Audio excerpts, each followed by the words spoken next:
మన పూర్ణిమలో కళ్యాణం కమనీయం సేల్స్ ప్రతి 15,000 రూపాయల కొనుగోలుపై కంచి కాటన్ శారీ ఉచితం.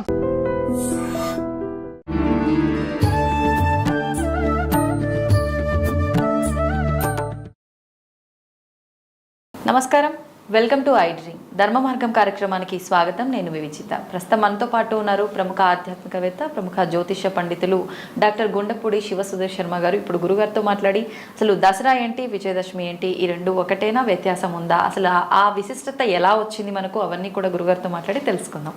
నమస్కారం గురుగారు. గురుగారు, విజయదశమి అంటే మాకు తెలిసినంత వరకు అమ్మవారు రాక్షస సంహారం చేసిన తర్వాత విజయం కలిగింది కాబట్టి విజయదశమి జరుపుకుంటామని అంటుంటాము. ఇంకొక రకంగా పాండవులకు సంబంధించి కూడా ఏదో ఉంది అని చెప్పి వింటుంటాం స్టోరీ. అసలు ఏంటి విజయదశమి వైశిష్టం ఏంటి, అదంతా కూడా తెలియజేయండి. ప్రథమం శైలపుత్రీచి, ద్వితీయం బ్రహ్మచారిణి, తృతీయం చంద్రఘాండేతి, కూష్మాండేతి చతుర్థకం, పంచమం స్కందమాతేతి, షష్ఠే కాత్యాయనీతి చ, సప్తమం కాళరాత్రంధ్య మహాగౌరీ చ అష్టకం, నవమం సిద్ధిదా ప్రోక్త, నవదుర్గా ప్రకీర్తితా. ముఖ్యంగా నవరాత్రులు మనకు 4. ఒకటి వసంత నవరాత్రులు, చైత్రమాసంలో చైత్రశుద్ధ పాడ్యం నుంచి నవమి వరకు. అలాగే మాఘశుద్ధ పాడ్యం నుంచి మాఘశుద్ధ నవమి వరకు వచ్చేటువంటి నవరాత్రులు రాజశ్యామల నవరాత్రులు. ఆషాఢశుద్ధ పాడ్యం నుంచి నవమి వరకు వచ్చేటువంటి నవరాత్రులు వారాహి నవరాత్రులు. వారాహి, రాజశ్యామల కొంతమంది మాత్రమే తెలుసు, తర్వాత బాగా నానుడి వచ్చినాయి. వసంత నవరాత్రులు, అలాగే శరద్ ఋతువులో వచ్చేటువంటి శ్రీమద్ దేవి శరన్నవరాత్రాలు. ఈ నవరాత్రులు ప్రతి ఒక్కటి కూడాను మానవాళికి చాలా ఉపయోగకరంగా ఉండేట్టుగా ఒక సైంటిఫిక్ రీజన్తో పెట్టినటువంటి పండుగలు, వచ్చేటువంటి పండుగలు. ఓకే. ఋతువు మారినప్పుడల్లా ఒక నవరాత్రి పండుగ వస్తుంది. మనకి ఋతువులు మారుతున్నప్పుడే చూడండి తప్పనిసరిగా వసంత ఋతువు, శరద్ ఋతువు, వర్ష ఋతువు, ఇట్లాగా 4 ఋతువుల్లో 4 కాలాల్లో 4 నవరాత్రులు వస్తాయి. శక్తి అంటే ఏంటి? మనిషిలో ఉన్నటువంటి శక్తే కదా. ఇప్పుడు మనం శక్తి సామర్థ్యాలు లేవురా అంటుంటారు, వాడి దగ్గర శక్తే లేదురా అని చెప్తుంటారు. అంటే నీరసంగా ఉన్నా కూడా దీనన్నిటి కారణం ఏంటి? శక్తి. స్త్రీ స్వరూపంలో మనం శక్తిని ఆరాధిస్తూ ఉంటాం. ఆ శక్తిని లేనివాడికి కూడా పుంజుకోవడానికి, ఉన్నవాడికి ఇంకాస్త ఉద్యుక్తత పెంచుకోవడం కోసం చేసుకునేటువంటిదే ఈ నవరాత్రి ఉత్సవాలు. నవరాత్రి ఉత్సవాల్లో కూడా ముఖ్యంగా ఈ రోజున ఈ ప్రసాదం చేయండి, ఈ రోజున ఈ ప్రసాదం చేయండి, అవి కూడా ఆ సీజన్కి తగ్గట్టుగా వాళ్ళ ఆరోగ్యానికి కావాల్సినటువంటి శక్తిని ఇచ్చేటువంటి ప్రసాదాలే ఈ నవరాత్రుల ప్రసాదాలు. మొత్తం కూడా 9 రోజులు పెట్టే నివేదనలు కానీ, పూజా విధానాలు కానీ, పగలంతా ఉపవాసం ఉండి రాత్రిపూట పూజ చేయండి ప్రదోష కాలంలో. ఇవన్నీ కూడా ఒక సైంటిఫిక్ గొప్ప సైన్స్ అనమాట. ఒక మాట చెప్పాలంటే కొన్ని వేల సంవత్సరాల క్రితం కనుక్కున్నటువంటి ఒక సైంటిఫిక్ రీజన్స్తో ఉన్నటువంటి పండుగలు. ప్రత్యేకించి జొప్పించినవి కావు. ఆయా ఋతువుల్లో, ఆయా మాసాల్లో, ఆయా తిథుల్లో ఆ దేవతల అనుగ్రహం పరిపూర్ణంగా మన మీద ఉంటుంది అని చెప్పి నిర్ణయించుకున్నటువంటి తిథులు. అంటే శాస్త్ర ప్రకారంగానే ఉన్నాయి ముందు నుంచి, ఇవన్నీ కూడా ఎప్పటి నుంచో ఉన్నాయి. ఈ దసరా అనేటువంటిది ప్రపంచం మొత్తం కూడాను అత్యద్భుతంగా చేసుకునేటువంటి పండగ. అందులోనూ మన తెలంగాణలో మరీ బతుకమ్మ అసలు విశేషమైనటువంటి పండుగ. అసలు ఎక్కడ చూసినా ఆడపిల్లల్ని కానివ్వండి, పెళ్ళైన వాళ్ళు కానివ్వండి, చక్కగా మంచిగా అలంకరించుకొని, బొట్టు పెట్టుకొని, పూలు పెట్టుకొని, కళ్ళకు పసుపు పూసుకొని, మంచిగా అంటే సుమంగళి బాలాస్వరూపంగా ఎలా అయితే ఉండాలో అలానే ఉంటూ చక్కగా పండగ వాతావరణం చేసుకునేటువంటి 10 రోజులు వచ్చేటువంటి పండగ. గవర్నమెంట్ రూల్స్ ప్రకారం కూడా మిగిలిన వాటికి దేనికి 10 రోజులు సెలవులు ఉండవు. కేవలం దసరాకి మాత్రమే 10 రోజులు సెలవులు ఉంటాయి. మన అదృష్టం నిజంగా అంతే కదా. 10 రోజులు సెలవులు, 10 రోజులు పండగ, ప్రతి రోజు ఒక దేవత అలంకారం. ఇక్కడ ఈ అలంకారాల విషయానికి వస్తే కూడాను ఒక్కొక్కరు ఒక్కొక్క చోట వారి ఇష్టానుసారంగా చేసుకుంటూ ఉంటారు. ప్రాంతాచారం, వాళ్ళ సంప్రదాయం ఏదైతే ఉంటుందో. ఇప్పుడు విజయవాడలో ఒక రకంగా చేస్తారు, శ్రీశైలంలో మరొక రకంగా చేస్తుంటారు. ఒక్కొక్క దేవాలయంలో కూడాను వారికి అనుకూలంగా ఉండేటువంటి అమ్మవార్లు కానివ్వండి, ఏవైనా ఐహిక ఆముష్మిక సుఖాన్నిచ్చేటువంటి దేవతలే. ఓకే.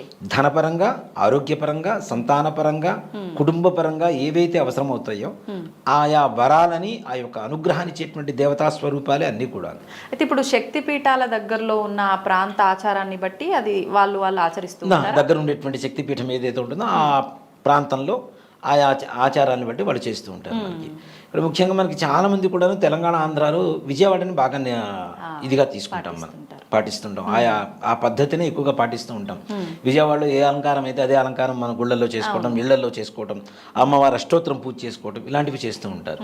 నిజంగా ఓ మాట చెప్పాలి అంటే నవదుర్గలు, ముందుగా మన శ్లోకం చెప్పే కదా, ప్రథమం శైలపుత్రీచి, ద్వితీయం బ్రహ్మచారిణి, తృతీయం చంద్రఘంటేతి, పుష్పాండేతి చతుర్థకం, పంచమం స్కందమాతేతి, సశ్యే కాత్యాయినీతి చ, సప్తమం కాళరాత్రం చ, మహాగౌరీ చ అష్టకం, నవమం సిద్ధిదా ప్రోక్త, నవదుర్గా ప్రకీర్తితా.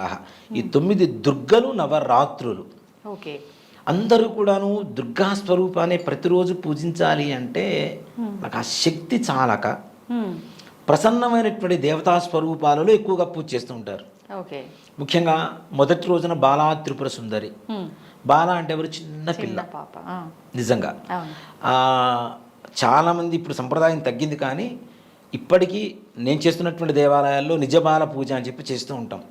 8 సంవత్సరాల లోపల అమ్మాయిని తీసుకొని అమ్మాయికి ఉదయం పూట స్నానానికి కావాల్సినటువంటి, తలంటుకోవడానికి కావాల్సినటువంటి వస్తువులన్నీ ఇచ్చి, అమ్మాయిని మరలా మధ్యాహ్నం కావాలలో చిన్న చిన్న ఫుడ్ ఏదైనా పెట్టి, పండ్లు పలహారాలు ఇట్లాంటివి పెట్టి, సాయంకాల సమయంలో అమ్మాయిని మరలా దేవాలయానికి పిలిచి కాళ్ళు కడిగి, కాళ్ళకి పసుపు పూసి పారాణి పెట్టి, చక్కగా బొట్టు పెట్టి, తల జడ వేసి, పూలు పెట్టి అమ్మాయికి వస్త్రాలు సమర్పించుకుంటాం. అమ్మవారి స్వరూపంగా నిజబాల పూజ అంటారు తప్పనిసరిగా. దీన్నే కుమారి పూజ అని కూడా అంటారు. కుమారి, కౌమారి వేరు, కౌమారి వేరు, బాల వేరు.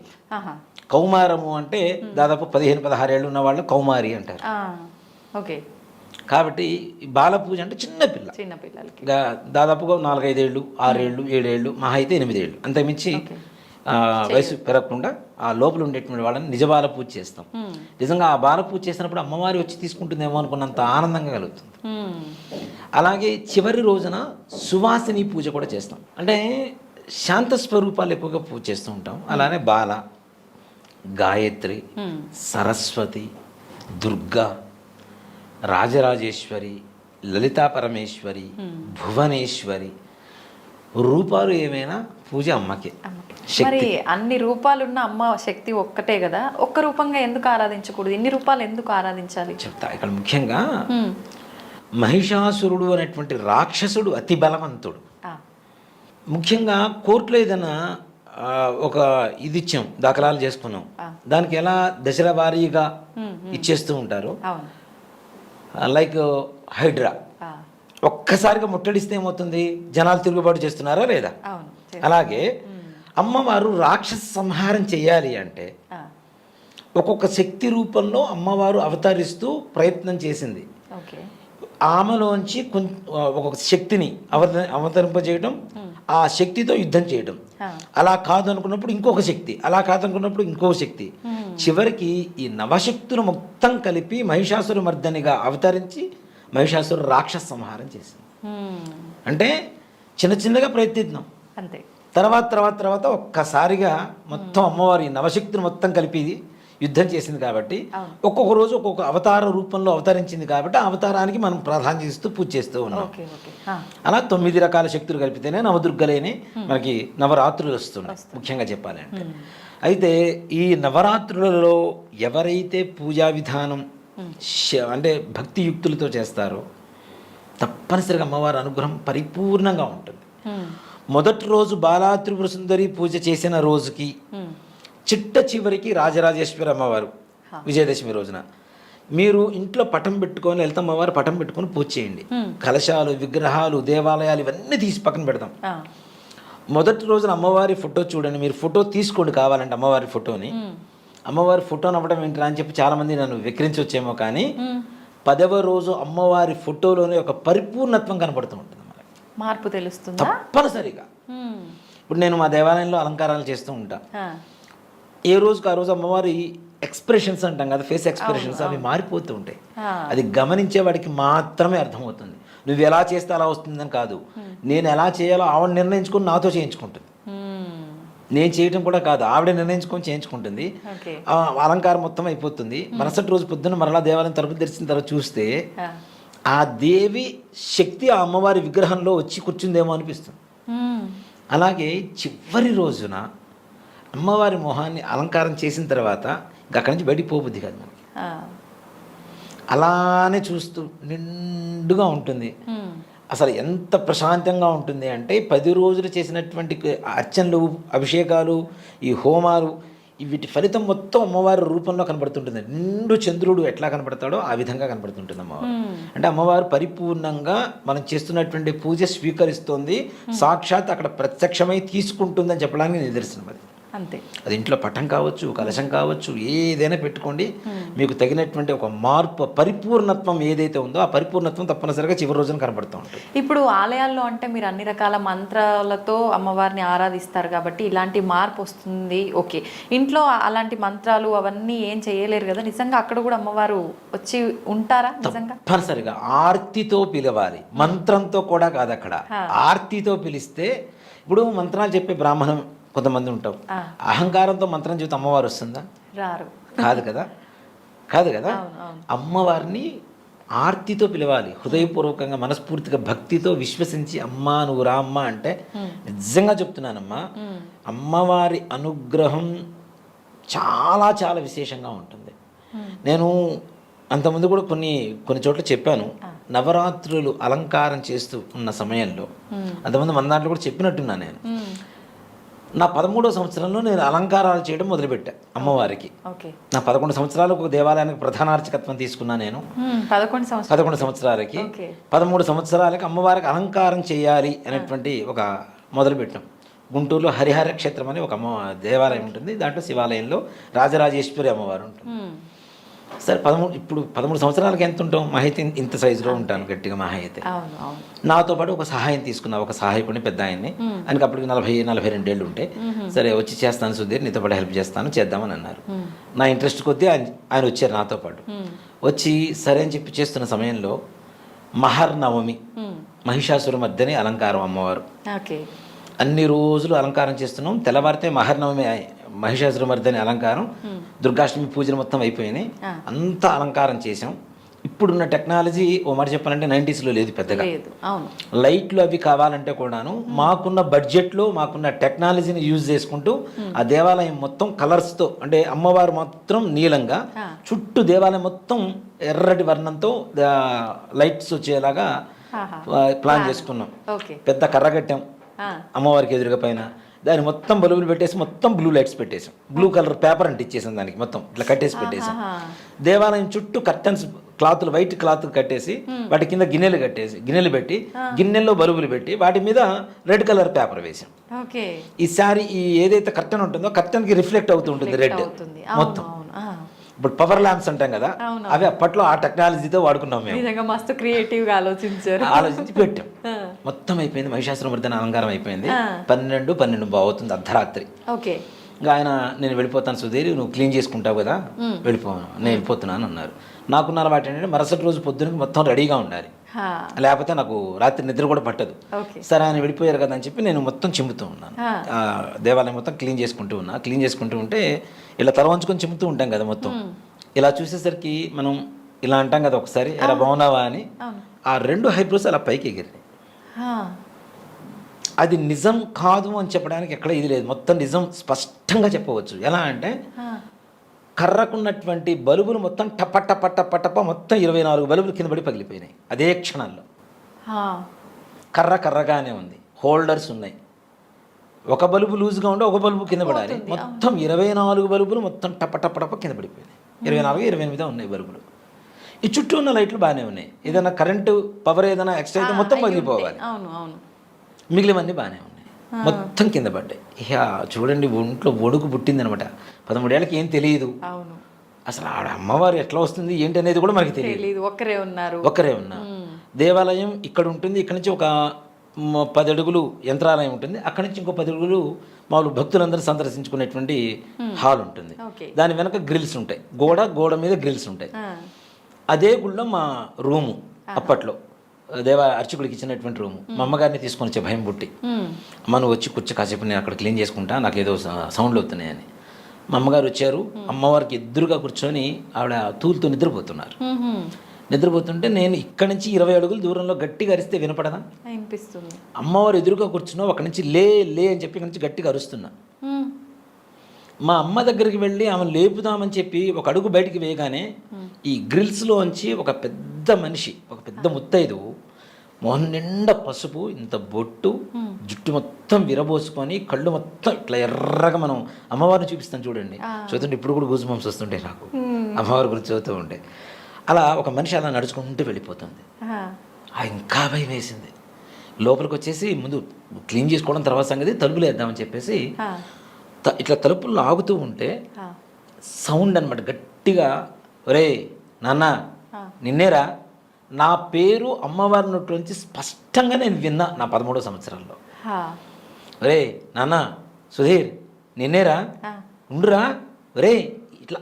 ఎలా అంటే మన తల్లి మనల్ని ఎలా పిలుస్తుంది, మరి అట్లా వెళ్ళొద్దురా ఇట్లా రారా అని చెప్పి, అంత ప్రేమగా ఉండేటువంటి గొంతు.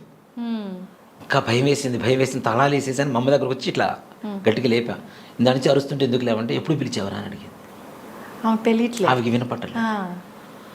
కాదు ఎవరు బయట ఎవరో తిరుగుతున్నారు, పెద్ద ఆవిడ తిరుగుతుంది, పై చూసొద్దాం పదా అని చెప్పి టార్చి లైట్ వేసుకొని గుడి మొత్తం వెతికితే ఎవ్వరూ లేరు.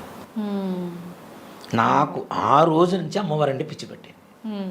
నేను ప్రత్యంగా ఉపాసన చేయడానికైనా రాజశ్యామల భగడాముకి ఈ దశమహావిద్యలు ఇవన్నీ ఉపాసన చేయడానికి కూడా కారణం నాంది ఎక్కడ అంటే అక్కడ. నిజంగా ఎంత అదృష్టమో కదా అట్లా జరగడం. నిజంగా నా జీవితంలో నేను అంటే నా 13వ సంవత్సరం, ఇప్పుడు 43 ఏళ్ళు 30 ఏళ్ల క్రితం జరిగింది నాకు ఇది. ఇప్పటికీ మర్చిపోలేము ఇంకా జీవితంలో అది. ఆ సంఘటన అంటే సాక్షాత్ అమ్మవారి కంఠం, అమ్మవారి కనురెప్పల కదలిక. నాకు ఇప్పటికీ మహర్నవమి అంటే చాలా ఇష్టం. అలానే మరుసటి రోజు అక్కడ అలంకారం చేస్తున్నాం. ఈ నాలుక బయటికి పెడతాం కదా, నాలుక బయటికి పెడతాం ఇలా మహిషాసురమర్దినే అని. ఒక పేపర్తో కట్ చేసి దాని మీద ఒక కలర్ లాంటిది రెడ్ కలర్ వేసి మైనం పెట్టేసి అంటిస్తాం. ఓకే. ఈ పెదవుల దగ్గర అమ్మవారి విగ్రహానికి అంటిస్తాం. పెడుతున్నాం కింద పడుతుంది. నేను ఇష్టం తల్లి, నాకు విసుగుడుతుందని చెప్పేసి మంగళసూత్రాలు ఇక్కడ ఉంటాయి కదా, మంగళసూత్రాల మీద ఆ పేపర్ పెట్టా. అట్లా పెట్టి ఇటు తిరిగాను, టక్కన ఇక్కడ ఉంది. ఏమనుకోవాలి అసలు అమ్మవారిని అక్కడ ఆటలాడుతున్నారు. అసలు నాకు ఇంకా అనిపించింది, ఇంక స్టార్ట్ అయింది అమ్మవారి లీల, ఇక్కడి నుంచి మనం వెళ్ళిపోవడం మంచిది తొందరగా. అమ్మవారి ఎక్స్పీరియన్స్ అయింది, ఇక తట్టుకోవడం కష్టం. కరెక్ట్ అది కూడా మరలా నెక్స్ట్ ఇయర్ మహర్నవమి రోజునే. ఎవరు పెట్టారంటే ఎవరు పెట్టలా, అందరం బయటే ఉన్నాం. నేను అడుగు బయటికి వేసి బయటకు వస్తున్నా, ఇట్లా తిరిగాను, నాలుగు ఇక్కడ పెట్టింది, ఇక్కడ పోయి ఎట్లా అతుక్కుంటుంది. అవును. మళ్ళీ మరుసటి రోజు సాయంత్రం తీసేంత వరకు ఆ నాలుగు ఊడల. అప్పటికి 10 సార్లు ప్రయత్నించినా ఉండనటువంటి నాలుక ఆ ఒక్కసారిగా అట్లా అంటుకుపోయింది. మహిమ చూపించారు అక్కడ, నేనున్నాను అని. ఇంకా అప్పటి నుంచి నాకు గాయత్రి అమ్మవారి 24 లక్షల సార్లు జపం చేయాలని ఒక ఆలోచన. అమ్మవారి అంటే ఇష్టం. అలంకారాలు, ఇప్పుడు నాకు అలంకార బ్రహ్మ అనేటువంటి బిరుదు అధికారికంగా శృంగేరి వారి పీఠం నుంచి ఒక దేవాలయం వారి ఇచ్చింది నాకు. ఓకే. కానీ నాకు 14 ఏళ్లకి మా పురోహితులు కానీ గుళ్ళోకి వచ్చేటువంటి భక్తులు కానీ అప్పుడు ఇచ్చినటువంటి బిరుదే ఇది, అలంకార బ్రహ్మ సుధీర్ శర్మ. అంటే నాకు ఇష్టంగా చేస్తాను నేను, అది కష్టంగా ఏ రోజు భావించాలి. అమ్మవారు అంటే ఇష్టం కాబట్టి మొత్తం చేసిన తర్వాత కూడా నచ్చలేదు అంటే మళ్ళీ మొత్తం విప్పదీసి మరలా చేసేవాడిని. అంత ఓపిక ఉంది మీకు, ఇష్టం అంతే. అది ఓపిక గీపిక ఏం లేదు. నాతో పాటు ఉండే వాళ్ళందరూ ఏడుస్తుండేవాళ్ళు, మళ్ళీ విప్పదీసాడరా బాబు, మళ్ళీ చేస్తాడు, విసుకొచ్చేది వాళ్ళకి. కానీ నాకు ఆ విసుగు కాదు.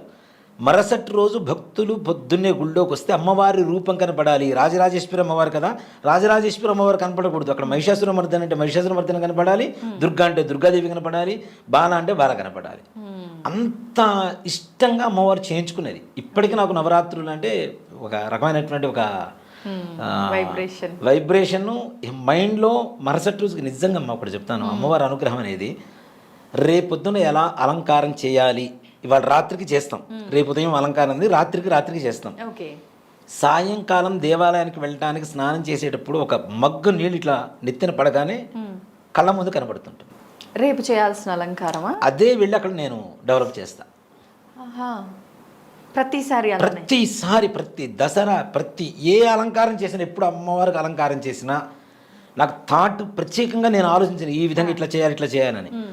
ఆ స్నానం చేసేటప్పుడు ఏదైతే స్ఫురణకు వస్తుందో అమ్మవారు కళ్ళ ముందు కనపడుతుందో, నెక్స్ట్ డే మార్నింగ్ నాకు అక్కడ అది కనపడుతుంది అమ్మవారు. అంటే నా మనసులో ఉన్నది అది మైండ్లో ఫిక్స్ అయిపోతుందేమో తెలియదు. అక్కడికి వెళ్ళి అదే అలంకారం, అవే కలర్ శారీసు, అవే కలర్ ఫేస్ కూడా కలర్ వేయటం, అదే రూపం, ఆ కలర్ దండలు కూడా అట్లానే వస్తాయి. వాళ్ళు ఇచ్చే దండలు కూడా మనం మామూలు పూల దండలు కావాలని ఆర్డర్ ఇస్తాం, కానీ ఇలా ఈ రంగే కావాలని చెప్పాం కదా, కానీ వాళ్ళు మాత్రం మరుసటి రోజుకి అవే తీసుకొచ్చి ఇస్తారు. అన్ని ఆమె అలా చేయించుకుంటారు. ఆవిడ సంకల్పంతో జరుగుతున్నటువంటి కార్యక్రమం ఇది, ఓ మాట చెప్పాలి. అంతే అంతే. కాబట్టి నవరాత్రుల్లో భక్తితో చేస్తే రోజుకో ప్రసాదం పెట్టామా లేదా ఇవన్నీ తీసి పక్కన పెడదాం. ఆత్మ నివేదన పెట్టండి, ఆత్మ నివేదన చేయండి. ముందు మనస్సుని అమ్మవారి మీద లగ్నం చేస్తే తప్పనిసరిగా అమ్మవారు పలుకుతుందా అంటే పలికి తీరాల్సిందే, అనుమానమే లేదు ఎటువంటి పరిస్థితుల్లో. మొదటి రోజు బాల, రెండో రోజు గాయత్రి, మూడో రోజు అన్నపూర్ణ, నాలుగో రోజు లలిత, ఐదో రోజు భువనేశ్వరి, ఆరో రోజు సరస్వతి, ఏడో రోజు వచ్చేసరికి మహాకాళి, ఎనిమిదో రోజు దుర్గాష్టమి దుర్గా, తొమ్మిదో రోజు మహర్నవమి, 10వ రోజు రాజరాజేశ్వరి. ఈ 10వ రోజు రాజరాజేశ్వరి అలంకారం అనేది ఇప్పుడు చాలా మందికి అనుమానం ఉంటుంది. నవరాత్రులే కదా 10వ రోజు ఎందుకు పూజ చేయాలి అంటే, హస్తా నక్షత్రంతో నవరాత్రులు ప్రారంభం అవుతాయి, శ్రవణ నక్షత్రంతో అంత్యం అవుతాయి. ఓకే. ఈ శ్రవణ నక్షత్రం ఉన్న సమయంలోనే అమ్మవారిని అక్కడి నుంచి ఉద్వాసన చెప్పాలి. మనం కలశం పెడతాం కదా, కలశం కానీ ఫోటో కానీ ఏదైనా, అది అక్కడి నుంచి మంగళవారం రోజున అదే శ్రవణ నక్షత్రంలో మాత్రమే మనం ఉద్వాసన అనేది పలకాలి. కాబట్టి 10వ రోజు కూడా ఉదయం కూడా పూజ చేయాలి. ప్రతిరోజు సాయంకాలం వరకు ఉపవాసం ఉండి అప్పుడు పూజ చేసుకుని భోజనం చేస్తున్నాం కదా, మరి 10వ రోజు ఎలా చేయాలంటే మధ్యాహ్న సమయంలో అమ్మవారిని పూజ చేసుకొని ఉదయం పూట ఉద్వాసన చెప్పి మధ్యాహ్న సమయంలోనూ భోజనం చేయాలి తప్పనిసరిగా. ఓకే. పండుగ రోజు కాబట్టి తప్పనిసరిగా. మరి విజయదశమికి దసరాకి సంబంధం ఏంటి? విజయదశమి వేరు, మన నవరాత్రులు వేరు. విజయదశమి అంటే పంచపాండవులకి విజయం కలిగినటువంటి రోజు కాబట్టి విజయదశమిగా వచ్చింది. Okay okay. అలాగే అమ్మవారు నవరాత్రులు 9 రాత్రులు యుద్ధం చేసి రాక్షస సంహారం చేసి 10వ రోజు ప్రశాంతంగా ఉంటుంది. రాజరాజేశ్వరి అంటే ప్రశాంతత కదా, రాజ్యాన్ని ప్రపంచాన్ని పరిపాలించేటువంటి శక్తి అని చెప్పి రాజరాజేశ్వరికి పేరు. ప్రశాంతంగా ఉంటుంది. కాబట్టి ఈ నవరాత్రుల్లో పూజ అయిపోయిన తర్వాత 10వ రోజు ఏదైతే ఉంటుందో, పాండవులు యుద్ధానికి వెళ్ళేటప్పుడు యుద్ధానికి ముందుగా అజ్ఞాతవాసం చేశారు, అరణ్యవాసం చేశారు, అజ్ఞాతవాసం చేశారు. అజ్ఞాతవాసం చేసేటప్పుడు వీళ్ళ చేతుల్లో ఆయుధాలు ఉంటే వీళ్ళని గుర్తుపెట్టడం ఈజీ. గద ఉంటే భీముడు అంటారు, ధనస్సు ఉంటే అర్జునుడు అంటారు, అవునా? అట్లానే ఒక్కొక్కరికి ఒక్కొక్క రకమైనటువంటి ఆయుధాలు ఉన్నాయి. కాబట్టి ఈ ఆయుధాలు మొత్తం ఏం చేయాలి అని చెప్పి ఆలోచించి ఒక జమ్మి చెట్టు మీద ఒక కట్టగా పెట్టేసి వెళ్ళిపోయారు. ఈ ఆయుధాలు ఇతరులు ఎవరన్నా చూస్తే కళేబరంలాగా సర్పాల్లాగా కనపడతాయి. మరలా ఈ పాండవుల్లో ఎవరైనా వీళ్ళు వెళ్ళి తీసుకునేటువంటి అవకాశం మాత్రమే అక్కడ కనపడుతూ ఉంది. అంటే అలా ఏమైనా వాళ్ళు మంత్రంతో అలా చేశారా? శక్తితో అక్కడ బంధించేసి ఆ చెట్టు మీద పెట్టేశారు, జమ్మి చెట్టు మీద. అవునా? అందుకనే 10వ రోజు విజయదశమి రోజున జమ్మి చెట్టుకు పూజ చేస్తారు, సెమీ పూజ అంటారు. అసలు జమ్మి చెట్టుకి ఎందుకు పూజ చేస్తామంటే అదే. అలాగే అంటే వాళ్ళు అవి పెట్టి ఆ మంత్రంతో అలా చేయడం వల్ల అంత శక్తి వచ్చిందా, లేదంటే ముందు నుంచే జమ్మి చెట్టుకు అంత విశిష్టత? జమ్మి చెట్టుకి చాలా విశిష్టత. ఎలాంటి దోషాలనైనా నివృత్తి చేస్తూ ఎవరినైనా రక్షణ కలిగించేటువంటి శక్తి జమ్మి చెట్టుకుంటుంది. అలాగే నవగ్రహాల్లో శనీశ్వరుడికి అత్యంత ప్రీతికరమైనటువంటి సమిధ వృక్షం కూడా. శనీశ్వరుడికి సెమి వృక్షమే శనీశ్వరుడికి సమిధగా వాడుతూ ఉంటాం. అంటే అత్యంత శక్తివంతమైనటువంటిది. ఎవరు ఏ రకమైనటువంటి కోరికను కోరుకుంటూ ఉంటారో ఆ కోరికను తీర్చేటువంటి శక్తి ఆ యొక్క సెమి వృక్షానికి ఉన్నది. కాబట్టి వీళ్ళు మంత్ర గర్భితంగా ఆ ఆయుధాలన్నీ కూడా సెమీ చెట్టు మీద పెట్టేసి వెళ్ళిపోయారు. కాబట్టి అజ్ఞాతవాసం పూర్తయిన తర్వాత మరలా వచ్చి సెమీ వృక్షానికి పూజ చేసి, రాముడు కూడా రావణాసురుడి మీద యుద్ధానికి వెళ్ళేటప్పుడు తప్పనిసరిగా సెమీ వృక్షానికి పూజ చేసి వెళ్ళారని చెప్పి శాస్త్రం చెప్తోంది. రాముడు రావణాసురుడి మీద యుద్ధానికి వెళ్ళాడు. ఈ సెమీ పూజ అప్పుడు కూడా శ్లోకం చెప్తారు కదా, ఆ శ్లోకంలో పరమార్థం అదే. అర్జునుడికి రాముడికి జయం కలిగించింది ఎవరు అంటే సెమీ వృక్షం వల్ల అని చెప్తారు. మనం ఏదైనా అందుకనే సెమీ వృక్షం పూజ చేస్తాం కదా, పూజ చేసిన తర్వాత ఏం చేస్తాం, ఒక ఆకు తీసుకొచ్చి మన పాకెట్లోనో లేదంటే వాలెట్లోనో లేదా ఇంట్లో బీరువాలోనో పెట్టుకుంటాం కదా.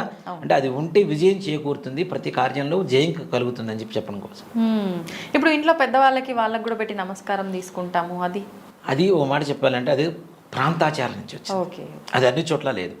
దీన్ని పారువేట అంటారు. సెమీ పూజని పారువేట అంటారు. వేరే చోట ఎక్కడో చెట్టు ఉంటే ఆ చెట్టు దగ్గరికి వెళ్ళి దానికి కావాల్సినటువంటి నైవేద్యాలు, బలులు ఇట్లాంటివి కొంత ప్రాంతాల్లో జంతు బలులు కూడా ఇస్తూ ఉంటారు. అక్కడ ఆ జంతు బలులు మొత్తం నిషేధించిన తర్వాత ఆ మేక తోకని కొద్దిగా అట్లా కోసేసి అక్కడ పడేసి వస్తారు. రక్తాన్ని దాన్ని బలి చేసి వస్తుంటారు. ఇప్పటికీ కూడా చేస్తూనే ఉన్నారు కొన్ని చోట్ల. అంటే రక్తబలి, ఆయుధ పూజ అంటాం కదా. ఇప్పుడు మనం పండుగ రోజునే కదా వాహనాలన్నీ పూజ చేసుకుంటాం కదా, అట్లా ఆయుధ పూజ కాబట్టి దానికి ఆ రక్త తర్పణ ఇచ్చేసి వస్తారనమాట. ఇచ్చి తెచ్చి దాన్ని చెట్టుని మరలా కొమ్మని తీసుకొచ్చి దేవాలయంలో పెట్టి దాన్ని పూజ చేసి ఆ సెమీ వృక్షాన్ని ఒక శ్లోకం చెప్తూ శమయతే పాపం సెమీ శత్రు వినాశని అర్జునస్య ధనుర్ధారి రామస్య ప్రియదర్శని. రాముడు కూడా దర్శించుకున్నాడు. అర్జునస్య ధనుర్ధారి, అర్జునుడికి పాండవులకి ఈ జయం చేకూర్చింది, వాళ్ళ ఆయుధాలు మొత్తం మోసింది. కాబట్టి ఇది ఎవరి దగ్గర అయితే శ్లోకం చెప్పుకొని ఆకు తీసుకుని దగ్గర పెట్టుకుంటారో వారికి శమయతే పాపం, పాపాన్ని కూడా మొత్తం నశింపజేసింది. శమీ శత్రు వినాశని, శత్రు వినాశనం కలుగజేస్తుంది. అంత శక్తివంతమైనటువంటి చెట్టు సెమీ వృక్షం. ఇప్పుడు దానిపైన కోరికలు ఒక పేపర్ మీద రాసి దాని కొమ్మకు అంటించి రావటం, అదే చెప్పబోతున్నా. ఇది ఒక విచిత్రమైనటువంటి ఒక సిస్టమ్ వచ్చింది, సంప్రదాయం. నేను మా గుళ్ళో పూజ చేసినప్పుడు కొంతమంది పేపర్లు అంటిస్తుంటారు. ఇది ఎందుకు అంటిస్తారు నాకు మొదట్లో తెలియదు. ఓకే. చూస్తే దాంట్లో కొంతమంది విచిత్రమైన కోరికలు రాస్తారు. చదివారా? నాకు BMW కారు కావాలను, నాకు ఒకటి పల్సర్ బైక్ కావాలను, కొంతమంది నాకు విడాకులు కావాలను అని రాశాడు ఒక ఆయన. పుణ్యాత్ముడు. అది గొంతెమ్మ కోరికలు అంటారా, ఏమంటారు వాటిని? నిజంగానే తప్పు కదా.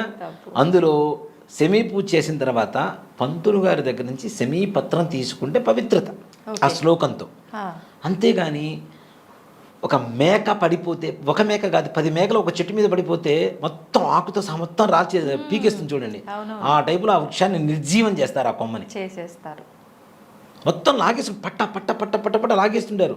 మా పూజ అయిపోయింది, రెడీ 1 2 3 అనగానే మొత్తం చెట్టు మొత్తం అయిపోతుంది, ఒక్క ఆకు కూడా దొరకదు. కొమ్మ అంటారు. విలేజ్లలో డైరెక్ట్ చెట్టుకే పూజ చేస్తారు కదా, అడవి ప్రాంతంలో ఎక్కడైనా ఉంటే చూసి చెట్టు పైన ఆకులు ఎక్కడ కనిపించకుండా చేసేస్తారు, మొత్తం. అసలు దాన్ని ఒక పత్రం, సెమీ పత్రం అంటే ఏంటి, చిన్న ఆకు ఒకటి తెచ్చుకుని పెట్టుకోమంటే కొమ్మలు కొమ్మలు కొమ్మలు కొమ్మలు, అమ్మ వాటి దుంపతే అసలు ఎట్లా చేస్తారంటే నాకు అదే విచిత్రం వేస్తుంటుంది, నవ్వు వస్తుంటుంది వాళ్ళని చూస్తుంటే.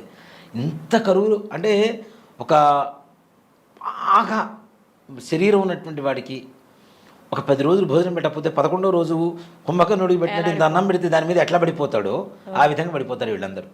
అది తప్పు. రాత్రిపూట వృక్షాన్ని ముట్టుకునేటువంటి శక్తే చాలా తక్కువ మన దగ్గర. అలాంటిది ఆ ఒక్క రోజున ఆ వృక్షం దగ్గర ఉండేటువంటి ఆకును తెచ్చుకోమని చెప్పి చెబుతూ ఉంటే దాన్ని పట్టుకుని మొత్తం పీకుతూ ఉంటే అది పడే బాధ కూడా మనకి శాపమే అవుతుంది కదా. పగటి పూట వరాలు ఇచ్చేటువంటి శక్తి ఎంతైతే ఉంటుందో సాయంత్రం 6 గంటల తర్వాత వృక్షాలకి శాపాన్ని ఇచ్చేటువంటి శక్తి రెట్టింపు దశలో ఉంటుంది. అందుకని సాయంత్రం 6 తర్వాత పూలు కొయ్యొద్దు, ఏం ముట్టుకోవద్దు అని చెప్తుంటాం కదా. ఎందుకు అంటే శపించేటువంటి శక్తి కూడా రెట్టింపు దశలో ఉంటుంది. కాబట్టి రాత్రిపూట చెట్లు ముట్టుకోకూడదు. అలాంటి దసరా రోజు మాత్రమే, విజయదశమి రోజున మాత్రమే సెమీ వృక్షాన్ని మనం ఆ పత్రం తెచ్చుకునేటువంటి అధికారం ఉంది. కాబట్టి అధికారం ఉంది కదా అని చెప్పి మొత్తం పీకొచ్చుకుంటానంటే కొంతమంది ఆ కొమ్మ మొత్తం తీసుకొని ఇంట్లో పెట్టుకోమన్నా పెట్టుకుంటారు. కానీ ఇది ఎవరింట్లో ఉంటే బాగుంటుంది అని ఒక్క మాట చెప్పడం ఆలస్యం. ఏం కాదు, మొత్తం పీకలు, దానికోసం యుద్ధాలు కూడా జరుగుతుంటాయి. మీద పడిపోతుంటారు, కింద పడిపోతుంటారు, దాని ముళ్ళు ఉంటాయి, గుచ్చుకుంటూ ఉంటాయి, అస్సలు ఉండదు. ఇలా చేయొద్దు. ఒక ఆకు తెచ్చుకోండి, చక్కగా వాలెట్లో పెట్టుకోండి. ఇంత వస్తుంది, ఒక రెబ్బలాగా వస్తుంది, దానికి అటు ఇటు ఆకులు ఉంటాయి. ఒక ఆకు తీసుకొని వాలెట్లో పెట్టుకోండి, ఒక ఆకు తీసుకొని ఇంట్లో పెట్టుకోండి, చక్కగా బీరువాలో పెట్టుకోండి, పెద్దలకు ఎవరికైనా ఇవ్వండి. మీరే కాదు, మీ పక్కన ఉన్న వాళ్ళకి కూడా విజయం చేకూరాలనేటువంటి ఒక సంకల్పం ఏదైతే ఉంటుందో ఆ భావంతో ఇస్తే ఇంకా మంచిగా ఉంటుంది. ఈ విధంగా సెమీ పూజ చేసుకోవాలి, కానీ ఎలా పడితే అలా కాదు. అలాగే నవరాత్రులలో ప్రతిరోజు ఉదయం, సాయంత్రం, మధ్యాహ్నం 3 సమయాల్లో దీపారాధన చేసుకోవాలి. తప్పనిసరిగా ఆ దేవత పూజ, ఏ దేవత అలంకారం అయితే ఆ దేవత అష్టోత్తరం పూజ చేసుకోవాలి. నివేదనలు మీకు అందరికి అందుబాటులోనే ఉన్నాయి. చాలా మందికి ఈ నివేదన పెట్టాలి, ఈ నివేదన పెట్టాలని. ఇవన్నీ పెట్టలేని పరిస్థితుల్లో ఉన్న కనీసం పానకం, వడపప్పు ప్రతిరోజు ఇవి పెడితే మనం పెట్టేటువంటి నివేదనలో ఏదైనా లోపం ఉన్నా కూడా వాటితో సరిపోతాయి కాబట్టి తప్పనిసరిగా 6 నివేదన పెట్టండి. అవకాశం ఉంటేనే కొబ్బరికాయ కొట్టండి. ఇప్పుడు శక్తి లేనటువంటి వాళ్ళు ఉంటారు, కొబ్బరికాయ కూడా 30-35 రూపాయలు అవుతుంది. ఇవాళ రోజున శక్తి లేనటువంటి వాళ్ళు కూడా అమ్మవారి పూజ చేసుకోవడానికి అవకాశం ఏంటి అంటే ఇవేవి అక్కర్లా, ఏది ఉంటే అది భక్తితో చేయండి. అమ్మవారి కుంకుమార్చన అష్టోత్తరం పూజ చేసుకోండి చక్కగా. దాని తర్వాత సాయంకాలం మధ్యాహ్న కాలంలో కూడా అష్టోత్తరం లలితా సహస్రనామం చెయ్యండి. చేయలేకపోతే వినండి. లలితా సహస్రనామంలో కూడా చాలా తప్పులు చదువుతూ ఉన్నారు కాబట్టి అవి చాలా తప్పు. చదవకపోయినా పర్లేదు, అసలు చదవకపోయినా పర్లేదు, వినండి. ఇప్పుడు శ్రీమాత శ్రీ మహారాజ్ఞి శ్రీమత్ సింహాసనేశ్వరి చిదగ్నికుండ సంభూత, అక్కడ దీర్ఘం లేకపోయినా పెడుతూ ఉంటే ఒక అర్థం, ఒక అక్షరం